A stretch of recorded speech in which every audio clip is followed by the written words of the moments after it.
Welcome to today news. Vizianagaram జిల్లాలోని నెల్లిమర్లలో దారుణం. దన్నానపేటలో మాజీ ఆర్మీ జవాన్ ఇంటిని కూల్చేసిన అధికారులు.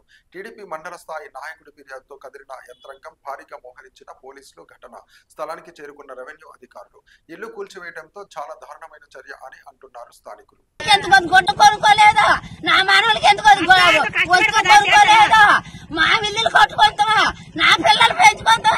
కష్టపడి కూల్ చేసి నాలు చేసి ఆ ఇల్లు కొట్టుకోండ్రు, వాళ్ళ ఇల్లు వాళ్ళ ఇల్లు తీయడానికి వచ్చారు. తెలుగుదేశం కొట్టుకుతో చేశారు.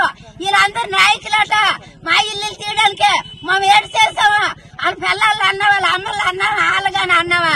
అన్యాయమా దురన్యాయం చేసేసారు. దుఃఖంతో చేస్తారు. మమ్మల్ని తీసిన కొన్నాళ్ళు కాళ్ళని తీసేస్తారు. మాకు న్యాయం జరగాలి. మాకు అన్యాయం జరిగి మా ఒప్పుకోము. మా ఎవరికి గుడ్డు మీద కష్టపడో కూల్ చేసో నాలు చేసో మా వెలిగే వస్తాము. అన్యాయం కాలే పోవాలా, నూరు ఆడుకున్నా. మాకు న్యాయం జరగాల. గవర్నమెంట్ న్యాయం చెయ్యాలా. చంద్రబాబు నాయుడు గెలిచి 3 రోజులు అవ్వలేదు. మా ఇల్లు తీసేశారు. అక్కడి నుంచి ఆర్డర్ తెచ్చామన్నారు. అంజాయికి నెట్టుకోండ్రు. అయితే ఊర్లకే తీసేస్తాన్రా, దేశాలకే తీసేస్తాన్రా. జగన్ గెలిచినప్పుడు ఇల్లు తీసేశారా? జగన్ గెలిచినప్పుడు ఊరిని తీసేశారా? జగన్ గెలిచినప్పుడు ఆడవాళ్ళు అన్యాయం చేశారా? ఎందుకు ఈ ప్రభుత్వం వచ్చి మమ్మల్ని తీసేయడానికి?